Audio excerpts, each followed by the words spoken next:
host of benefit challenges and discrepancies currently confronting deployed federal employees.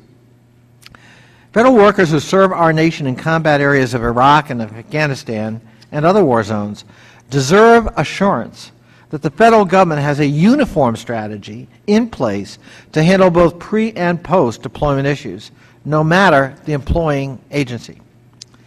With tens of thousands of federal employees having served overseas in combat theater in this decade, it greatly disturbed me to learn comments from a former deployed federal employee who was gravely injured by enemy fire last year in Iraq, that the military saves your life, gets you home, and then it's totally up to you.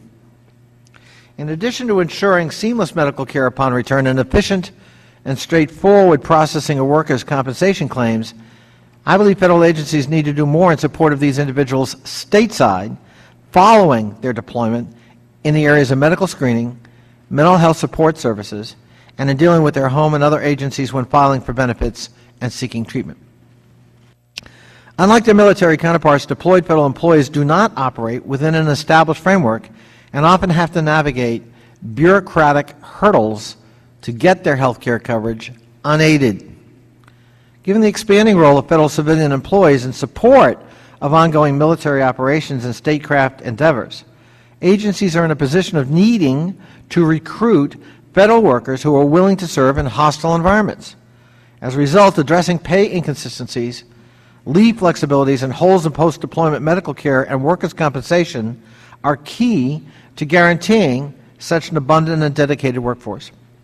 I'd like to thank the witnesses for appearing here today as we take a hard look into what's being done and what options may need to be considered to guarantee that deployed federal employees, brave men and women who serve their country and their family members, are receiving the proper support and treatment they deserve from a grateful nation. I now call upon the ranking member, Mr. Bilbray, for any opening statement he may have. Thank you, Mr. Chairman. Mr. Chairman, let me ask for unanimous consent to introduce a written statement. Without objection. And basically, you said it very appropriately. I think that we've just got to understand that the rule of law has always been a cultural given, at least we assumed it been, since Mesopotamia started using a concept on clay tablets. So I think that we need to have some kind of understanding of what is the restraints, where are the limits, and where are the opportunities, and people should know that up front. We shouldn't be making the rules as we go on, and I think the concept of written law and regulation is just not only a cultural given in our society, it's common decency. And so I will look forward to this hearing. I think that the new Obama administration's commitment to creating a civilian surge in Afghanistan really is an example of where we need to get our act together on this. We need to set out these lines. The new administration obviously expects this to be a critical part of our national presence around the world, so we need to make sure that that presence is under the rule of law. Now I yield back, Mr. Chairman. I thank the gentleman from California. I now call upon the gentleman from Maryland, Mr. Cummings. I want to thank the Chairman for calling this hearing today. And certainly I thank our witnesses who have come today to examine policy disparities that exist across federal agencies that deploy civilian employees to serve our country in deployed environments. Since 2001, more than 41,000 civilians have served or are currently serving in Iraq or Afghanistan. One of the realities of fighting concurrent wars in both Iraq and Afghanistan is that our military cannot conduct its missions alone. The military has to use every available soldier on the front lines. Additionally, the nature of how we fight our current enemy has caused us to rely more heavily on civilians, not only to provide assistance in service support roles, but also to be actively engaged in the day-to-day stability and reconstruction efforts alongside our troops.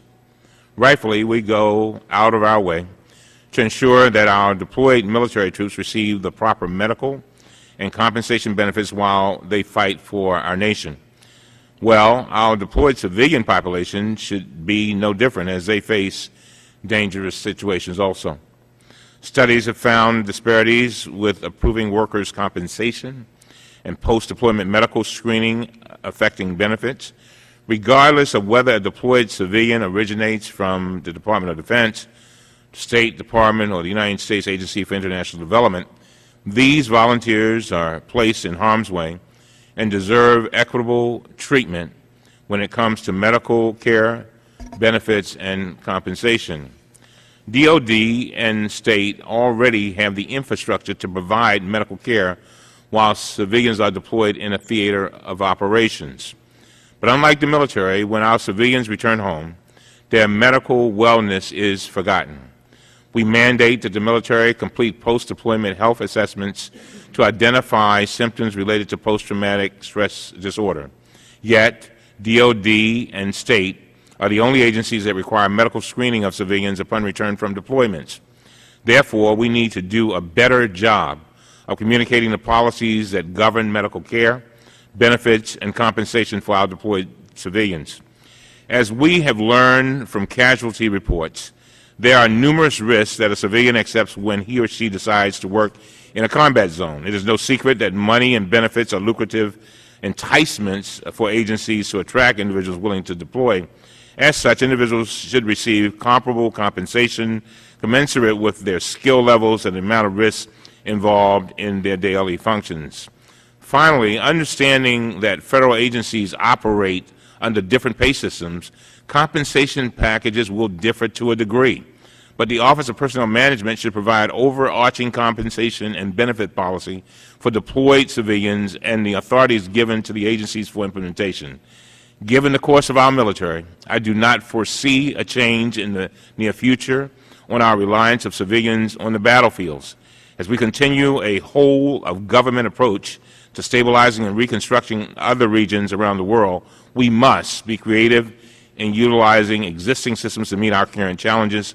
I think that it would be worthwhile to expand existing DoD and State procedures to incorporate the civilian aspect. And, Mr. Chairman, with that, I thank you again for calling this hearing, and I yield back. I thank the gentleman. At this time, I would ask the witnesses to stand. It's committee policy that all witnesses before this committee are sworn in. If you would rise and raise your right hand. Do you solemnly swear the testimony you will give before the subcommittee will be the truth, the whole truth, and nothing but the truth? Let the record show that each witness answered in the affirmative. I thank you.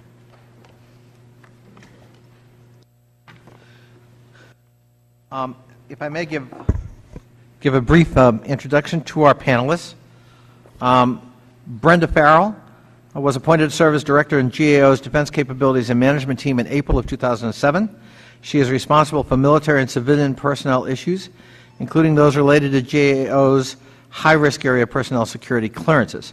Ms. Farrell began a career at GAO in 1981 and has served in a number of issue areas associated with national security issues. Marilee Fitzgerald was appointed as the Director of Workforce Issues and International Programs in the Office of Deputy Undersecretary of Defense for Civilian Personnel Policy in June of 2005. Ms. Fitzgerald is responsible for the oversight and approval of the Department of Defense human resource policies and programs that affect over 700,000 employees worldwide. She also serves as the Principal Deputy to the Deputy Undersecretary of Defense for Civilian Personnel Policy. Stephen Browning is Ambassador Stephen Browning, a career member of the Senior Foreign Service holding the rank of Career Minister. Ambassador Browning assumed his duties as Principal Deputy Assistant Secretary of State in the Bureau of Human Resources in August of 2009.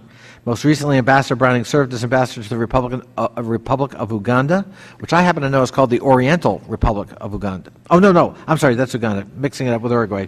Strike that. Prior to that, he served as the Minister Council of Management in the U.S. Embassy in Baghdad. Robin Hurd. Robin Hurd is the current Deputy Assistant Secretary for Administration at the U.S. Department of Agriculture. Ms. Hurd has also served as Acting Budget Analyst in OMB. She is not with us today, but I believe that there is somebody here from the Department of Agriculture who can answer some questions. Is that correct? Yeah, okay. Jerome Mikowitz, is that correct, Jerome? is the Deputy Associate Director for Pay and Leave Administration for the Strategic Human Resources Policy Division of the U.S. Office of Personnel Management. He's a career member of Senior Executive Service and manages the Center for Pay and Leave Administration, responsible for administering dozens of government-wide statutory authorities related to pay, leave, work, and work schedules for civilian federal employees. And finally, but not least, Shelby Hallmark. Shelby Hallmark is the Acting Assistant Secretary for Employment Standards Administration of the U.S. Department of Labor and Director of the Office of Workers' Compensation Programs, and is also the permanent OWCP Director. Welcome, all of you. Before we begin hearing from members of the panel, Ms. Norton, the delegate from Washington, D.C., has joined us, and I now call on the gentlelady for her opening remarks. Welcome. Thank you very much, Mr. Chairman. I wanted to be here for as long as I could.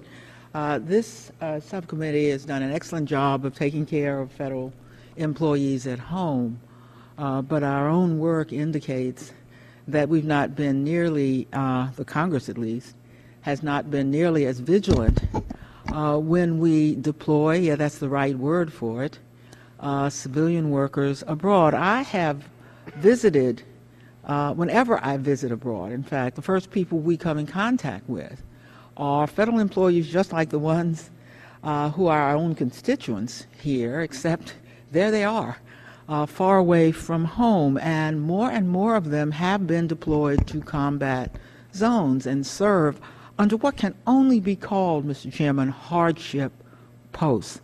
Try going to parts of Africa and Iraq, other parts of the Mideast which are under fire, and you're categorized as a civilian, something happens to you there. You don't have the same access that those who courageously serve us in the armed forces have always had. And so, unintentionally, there is a distinction among federal employees. We are responsible for them not just in this country, but most especially when they are abroad. And Mr. Chairman, I recall speaking with employees who had been deployed for some time in various parts of the Mideast, and were astounded to learn, well, one of the complaints indeed was that there has to be turnover. People are, there's too much turnover, that our employees come for a while and then they go. Well, the reasons are very clear. This is hardship with capital letters. They're away from home, from family, and then they have uncertain benefits when particularly when they incur unexpected events in their own lives. We have got to make it attractive to go abroad. We've got to make it less of a hardship to go abroad. This is not Paris, my friends. These are not posts in the great cities that are legendary in history, where in your off hours you can go sightseeing. I have seen federal employees in places where there was nothing in the evening. I hope they like books, and I think because our employees tend to be fairly bookish and intelligent and intellectual, they use the time, of course, to good effect. We need to pay the kind of attention you, Mr. Chairman, and this subcommittee is paying now, and I'll stay for as long as I can, but I wanted to be here to thank you and the subcommittee, and particularly to thank the witnesses who come to educate us about these out of sight, out of mind employees of the United States of America serving their country. Thank you again. I thank the gentlewoman from the District of Columbia and thank her for her commitment to all of the employees of the federal government. Witnesses have been sworn in. I want to just say to everybody that your entire statement has been entered into the record. Everybody has 5 minutes in which to summarize their testimony. The green light will go on to indicate that your 5 minutes has begun. The yellow light means you have 1 minute remaining to complete the statement, and the red light indicates that the hook is coming. So if we could begin with you, Ms. Farrell.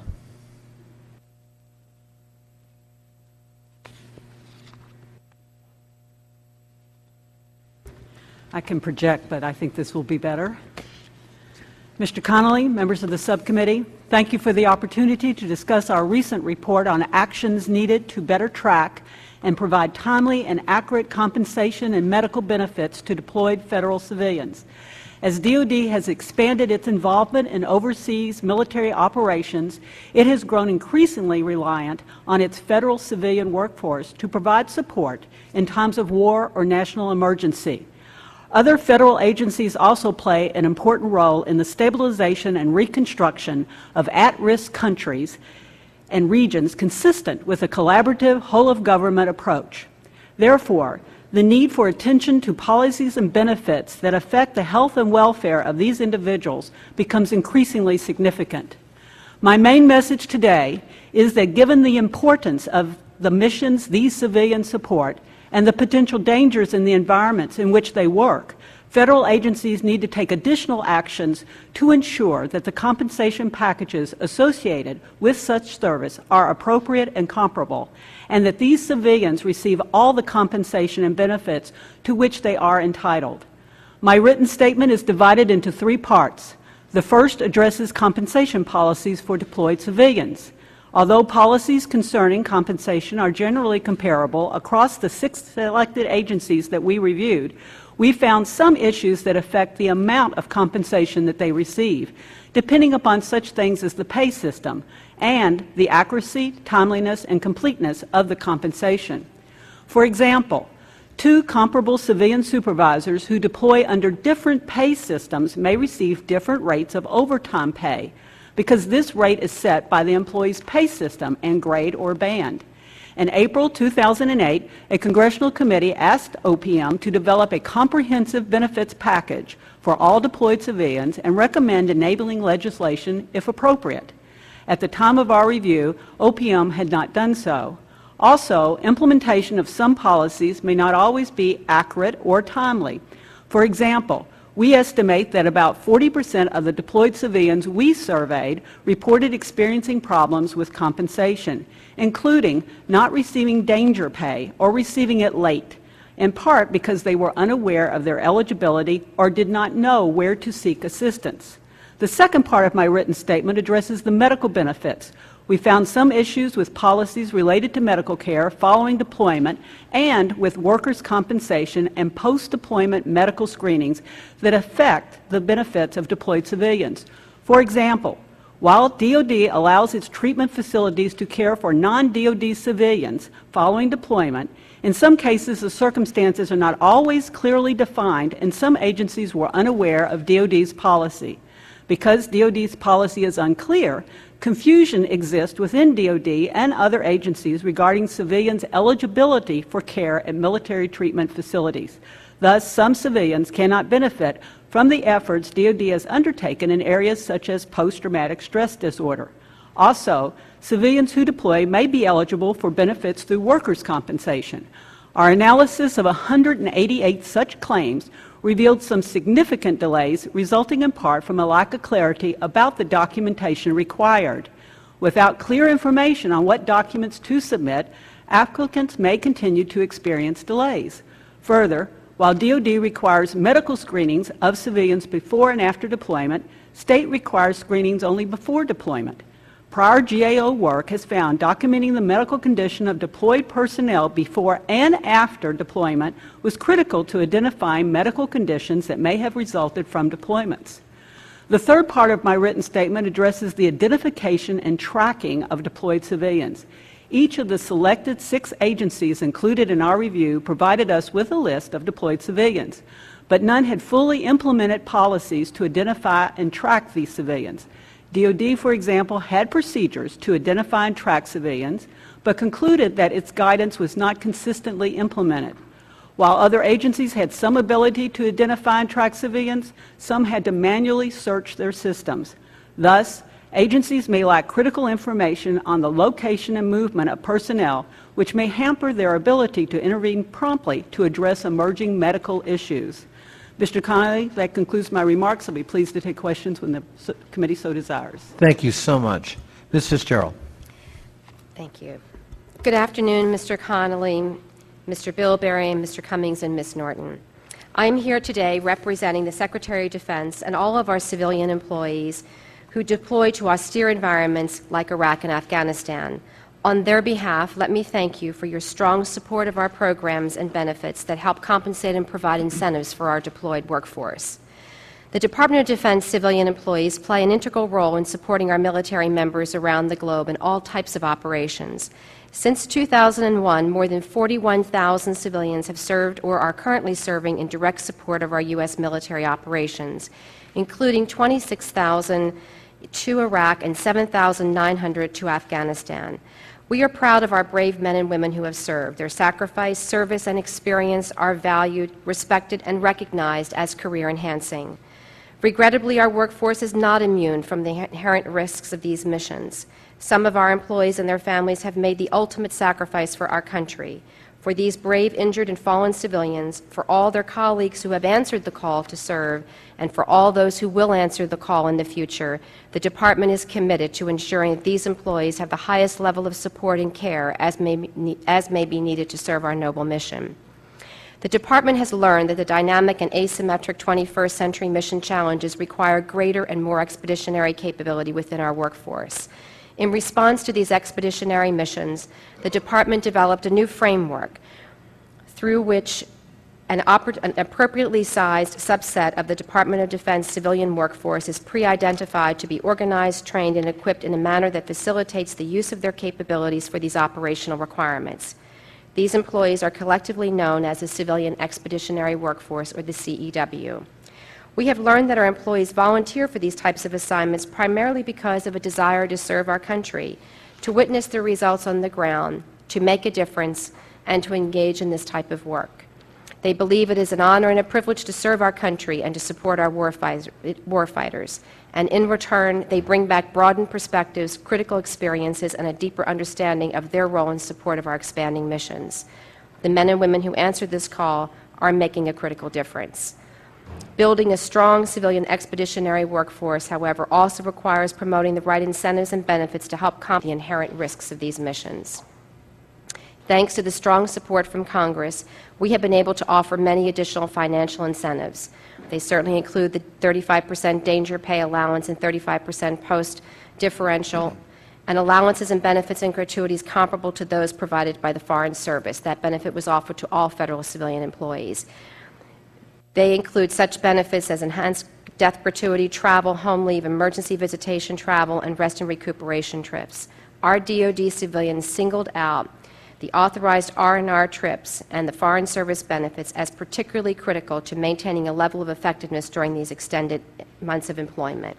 We've had enhanced FEGLI options from the Congress, approved premium pay cap waivers, the elimination of the aggregate pay caps.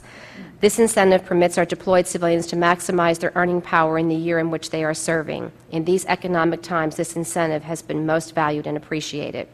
The Secretary of Defense Global War and Terrorism Medal and the Defensive Freedom Medal for those who are injured or killed in theater. This one is similar to those of the military's Purple Heart. In terms of medical screening and medical care for deployed civilians, the Department does take seriously the need to protect the health of our deployed civilians and to medically assess all those who serve our expeditionary requirements. And as was stated earlier, prior to deploying, all DoD civilians are required to obtain a physical examination. In addition, they are required to have a pre-deployment health assessment within 60 days prior to their departure. These two pieces of information combined provide a baseline for wellness. Upon their return from deployment, the DoD civilians are required to have a post-health assessment within 30 to 60 days following their return from deployment, and a health assessment and reassessment within 90 and 100 days from their return. We have also established the Armed Forces Health Surveillance Center, which now collects these data and is able to track and monitor the completion of both the pre- and post-health assessments. The Department of Defense established medical treatment policies that ensure civilians who become ill, contract diseases, or who are injured or wounded while deployed in support of U.S. military forces engaged in hostilities receive medical evacuation and health care treatment and services in our military facilities at no cost and at the same level in service. The Department looks forward to the opening of the National Intrepid Center of Excellence on the campus of the National Naval Medical Center in Bethesda, which will be the premier health care resource in the Department of Defense for psychological disorders as well as PTSD and traumatic brain injury. And finally, we must address the critical role families play in the support of our DoD civilians who deploy. The Department continues to strengthen its capacity to serve families of DoD civilians better. We require family care plans to ensure that there are powers of attorney in effect, designated beneficiaries, and to ensure that our families are aware of and understand the benefits and entitlements provided to them through their spouse's employment. Thank you, Ms. Fitzgerald. Thank you. I know we'll get on to elaboration and questioning. Ambassador Browning. Thank you, Mr. Connolly. Mr. Chairman, Ranking Member Bilbray, Ms. Norton, Mr. Cummings, thank you very much for this opportunity to testify before you today. I appreciate your interest in the State Department's efforts, as well as those of our sister agencies, to support our employees serving in difficult and dangerous places, including Afghanistan and Iraq. I look forward to sharing with you some of the concrete steps we have taken to address the critical needs of our employees and their families. Under the leadership of Secretary Clinton, our men and women are working to renew America's leadership through a diplomacy that enhances our security, advances our interests, and demonstrates our values. They are doing inspiring work under difficult conditions. Currently, there are over 900 positions where no family members, or only certain categories of family members, may reside because of dangerous conditions or other severe hardships. In 2001, there were approximately 200 such positions. This steady increase in assignments to difficult and dangerous regions reflects the Department's concerted effort to send the Foreign Service wherever it is most needed.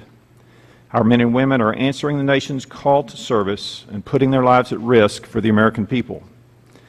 The call to serve has been a hallmark of the Foreign Service. We have fully staffed our missions in Iraq and Afghanistan with volunteers. Volunteers who have stepped forward to serve in these highly dangerous yet critical missions. In recognition of their service, we offer a broad package of benefits, incentives, and support structures. This package has improved greatly since when I served in Iraq in 2004 and 2005. Mr. Chairman, let me share with you some of the benefits we now offer to our employees serving in Afghanistan and Iraq that other agencies may also be able to extend to their employees. Hardship and danger pay allowances, overtime or an equivalent payment, rest and recuperation or R&R trips, pay cap increases, and onward assignment preferences. Mr. Chairman, we also know that the medical and mental well-being of our employees is critical, as is support for their families during and after their assignments. To address those needs, we have expanded the medical services available pre-departure, at post, and after completion of the assignment. And we expanded the scope of our Family Liaison Office to provide support to employees and family members during an unaccompanied tour. All employees assigned to Afghanistan and Iraq attend pre-departure training that familiarizes them with security issues unique to combat zone assignments. It alerts them to the causes and the signs of stress-related conditions, and it provides them with techniques for managing the stress of being in a war zone. Following any high-stress assignment, we conduct a mandatory high-stress outbrief that helps employees recognize post-traumatic stress disorder. Our Office of Medical Services established a deployment stress management program with a board-certified psychiatrist to serve as director, 2 social workers, and an administrative assistant. Additional mental health personnel have been assigned to the health units in Baghdad and Kabul. Employees who are identified as possibly suffering from stress-related disorders and who require treatment that is not available locally are assigned to a 6 to 7 week program of treatment conducted by our medical office. To support essential continued monitoring, we have developed an assessment system for Department of State employees who have served in combat zones to screen for PTSD through our Deployment Stress Management Program. And our Family Liaison Office has expanded in size to work with our families while the employee is serving in an unaccompanied tour. We are currently working with our colleagues at the Office of Personnel Management and the Department of Defense to examine the compensation benefits available to deployed civilians to ensure that it meets our needs for recruiting and retention. If changes are needed, the administration will put forth a comprehensive proposal to address the issues identified with the goal of regularizing authorities across the agencies. This interagency approach has made considerable progress, and we look forward to working with Congress to support all federal civilian employees serving in zones of armed conflict. In conclusion, Mr. Chairman, we believe that our employees and their families deserve comprehensive support before, during, and after their overseas assignments. The need is particularly great for those serving at our most difficult and dangerous posts. The Department of State has worked hard to provide benefits and programs that support our employees, but we recognize that our work may never be truly done as we adapt to a changing world. Thank you for providing me with this opportunity to appear before you and the members of the subcommittee, and I look forward to receiving your questions. Thank you. Thank you. Just an advisory, I'm hopeful that we can hear the last two pieces of testimony before we break for votes. Votes are going to be called very shortly. They are at the last votes of the day, so we'll take an appropriate break when we're notified of that and come back. Forgive the imposition, but it's the way of the world here in the House of Representatives. Mr. Milkowitz. Representative Connolly, Delegate Norton, and Representative Bilbray. On behalf of our Director, John Berry, I want to thank you for inviting the Office of Personnel Management at this hearing today and for your commitment to federal pay and benefits. We are deeply grateful for the service of federal civilian employees deployed to areas of armed conflict. They put their lives in danger and they work under extraordinary challenges to get the job done. OPM is committed to ensuring the government has fair and accurate compensation necessary to attract and retain an effective civilian workforce. Federal civilian employees who are deployed to work in Iraq and Afghanistan and other overseas locations are entitled to compensation that's controlled by three factors, and these three factors influence the application of pay and benefits. First, deployed civilians continue to serve under normal pay system, and most pay and benefits are across the board, but some are entitlements and some are discretionary flexibilities, but the flexibilities are determined on a case-by-case basis. Entitlements include things like annual pay adjustments, step increases, overtime, and leave. Flexibilities are applied on a case-by-case basis. For example, the use of recruitment, retention, and relocation incentives are discretionary and may vary based on staffing needs. The rules provide for some exceptions overseas. For example, since deployment to a war zone is considered a life event, employees have an opportunity to elect different health insurance coverage or enhanced insurance coverage. The second factor is that multiple pay systems exist at home and overseas, and employees working side by side in close quarters in combat zones become very aware of these differences. These differences are often based on different mission and workforce requirements and are the result of separate laws that have been authorized over many years. However, current law does allow agencies not otherwise covered by the Foreign Service Act to provide certain foreign service benefits to their employees serving in Iraq and Afghanistan, and this has been very helpful. Third factor is that the standardized regulations administered by the Secretary of State do provide a common framework for payment of allowances and differentials to all civilian employees overseas. Such payments include danger pay and post-hardship differential, which combined are worth 70% of basic pay in Iraq and Afghanistan. OPM itself administers two special temporary provisions affecting most civilian employees in Iraq and Afghanistan, and we are grateful that Congress has provided them. First, OPM administers a waiver that allows a higher premium pay cap ceiling on the amount of basic pay plus overtime and other premium pay. The higher cap permits the payment of premium pay that otherwise would not have been payable. Second, OPM also administers a waiver of the aggregate pay limitation, which means that in addition to base pay, an employee can receive all of their Title V payments the year they earn it instead of having it rolled over to the following calendar year. Normally, the limit is the rate for Level 1 of the executive schedule, which is $196,700 currently. Now I would like to comment on some OPM initiatives.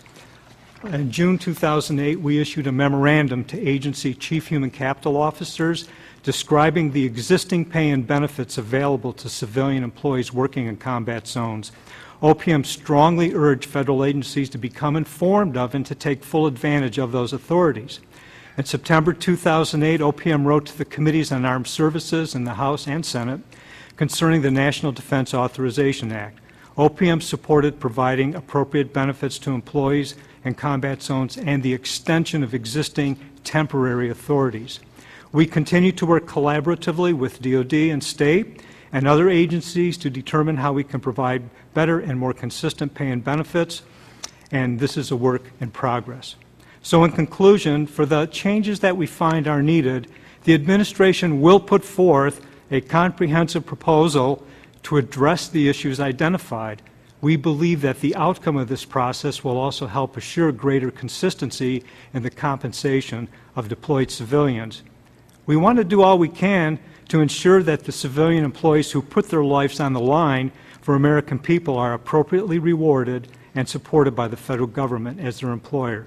Thank you for the opportunity to discuss this important issue. I'll be happy to respond to questions. Thank you, Mr. Mikowitz. And finally, Mr. Hallmark. Thank you, Chairman Connolly, Ranking Member Bilbray, and Hallmark, you're going to have to speak into the microphone. We can't hear you. You need to give me that. Thank you. Snatch that away. Thanks. And if So- you could speak directly into that mic. Thanks very much. I don't mean to suggest my hearing is going, but Oh. it would be helpful. So people hundreds of years from now None can of hear us- your sweet words. Okay. None of us are getting any younger here. It's my pleasure to appear here today to discuss the Office of Workers' Compensation Program's role in providing benefits to the brave federal civilian employees who serve in Iraq, Afghanistan, and other dangerous areas around the world. We deliver services to these employees under the Federal Employees Compensation Act, or FECA. Starting at the top with Secretary Solis, all of us at the Department of Labor are fully committed to ensuring that our deployed federal colleagues and their families receive the care and compensation they deserve. We know they've undertaken assignments that involve significant hardship, substantial risk, and that their work is critical to the success of American efforts in the Mideast. OWCP has reached out to the Departments of Defense, State, and other agencies to see that workers' comp claims from these deployed civilians are handled promptly and appropriately, and to coordinate on related issues such as pre- and post-deployment counseling. We will continue to work with our sister agencies to make further improvements in the administration of the FECA in this respect, and to assist where we can in the overall delivery of services and benefits to these deserving Americans. To ensure that claims from deployed employees are handled expertly, we have assigned that work to a special unit located in our Cleveland FECA district office. This unit has received special training and experience in dealing with various types of extraordinary claims, including those resulting from overseas injuries. They've developed ongoing relationships with their counterparts at the major overseas agencies, and they work closely with them. For example, as a result of a recent specific agreement put in place following an interagency meeting last year, our Cleveland staff now notify the employing agency whenever they find themselves at the point of needing to deny a claim because they haven't received the information they need to pay it. That allows the agency the chance to investigate, determine whether there's more information that they can help to provide, or if perhaps the injury is simply resolved. Cleveland has also relaxed their normal FECA timeliness standards for receipt of such documentation so that there is adequate opportunity to obtain that medical or other information that may be difficult to track down from an overseas location. As noted in my written testimony, FECA coverage for deployed individuals, although not universal, extends to an extremely wide range of circumstances beyond the normal workplace nexus. This includes while eating, sleeping, and during travel, and a whole range of other circumstances. In practice, the great majority of claims received from Iraq and Afghanistan are quickly and accurately handled and are approved. Of those that are not approved, the great majority involved injuries for which OWCP simply never receives any follow-up medical. On more severe cases, OWCP engages closely to address ongoing disability or complicated medical conditions and assigns occupational nurses to assist such workers in navigating the medical delivery system and in returning to work when medically able to do so. GAO recently conducted a review of our FECA claims process for civilians injured in war zones. Their report included only 2 recommendations, one suggesting that we provide a better explanation of the type of medical evidence required to support a claim for compensation, and another to speed the issuance of our regulations concerning the death gratuity, which was enacted in the Defense Authorization Act of fiscal year 2008. That new FECA death gratuity provides $100,000 in benefits to specified survivors of workers killed while supporting a contingent operation such as Iraq or Afghanistan, and our interim final rule was published with respect to that gratuity on August 19th this past month, making that benefit fully operative for deployed civilian workers. With respect to the medical evidence issue, we agree with GAO's recommendation that we review those instructions that accompany our claim forms. And in fact, we expect to issue a separate instruction form for use by deployed federal employees within the next few weeks. This fact sheet will address coverage issues as well as the type of medical documentation needed in certain circumstances, and will be distributed through the key employing agencies as well as via the OWCP website. I'd like to end by commending the actions reported by my colleagues today at Defense and State and at other agencies with respect to the overall health and safety of their employees. Complex issues such as PTSD need to be addressed in comprehensive ways, and many key services must come not after the fact from workers' compensation or medical systems, but in advance via enlightened preparation and assistance on the part of the employer. In ensuring that workers get, for example, the pre- and post-deployment screening and counseling, these agencies are serving their employees well. They're maximizing their ability to perform both in the stressful environments and when they return, and they're reducing the likelihood of serious injury and trauma. Mr. Chairman, I'd be glad to answer your questions. Thank you, Mr. Hallmark, and that buzzing you're hearing is a call for votes. I'm going to start, and then we will, if Mr. Bilberry wants to go, he can, or we will recess and reconvene after the series of votes. And thank you all very much for your testimony. And by the way, before we begin my 5 minutes, I know that if Chairman Lynch were here, he'd want to announce that a wonderful bill has been introduced by myself and my colleague, my friend from California, Mr. Bilbray, H.R. 3264, the Federal Internship Improvement Act, and that this subcommittee would want to hold hearings on that act. And I know, were he here, he'd join Mr. Bilbray and me in committing to that and urging our staff to prepare for those hearings. And this was a unpaid advertisement. That will teach him from putting me in the chair, right? Okay. Let me ask first, Mr. Mikowitz, a little earlier, an interagency working group was put together for federal employees, civilian employees deployed overseas in combat areas. OPM at that time declined to chair that interagency working group. Why is that? And is that decision now up for reconsideration? And Ms. Farrell, welcome your comments as well if you have any. Mr. Winquist. Thank you. From the way I would characterize it is that we've had a very collaborative approach all along. One thing that you always have to consider is what's going to be your vehicle for introducing legislation. DoD Authorization Act certainly has been the vehicle for the premium pay cap and the waiver, and for other provisions that are in there. The Foreign Service Act sometimes is another vehicle. So DoD, obviously having the most employees that are directly affected in any single agency across government, took the lead, and we attended all the meetings. We were working along with them. The GAO report did come out, did recommend that we form an executive group or that we submit a legislative proposal. We have continued to work with the agencies. We've had, all of our meetings have not been at Department of Defense, some have been at State, and we are all working for the same end product. And so I think from OPM's point of view, we will be looking at interest government-wide, just as DoD and State are, but we'll have a special role. But given that fact, Mr. Mikowitz, doesn't it make sense for you to chair it? I'm sorry? Given that fact that you're looking at it agency-wide, I mean federal agency-wide, that it makes sense OPM chair that interagency working group? I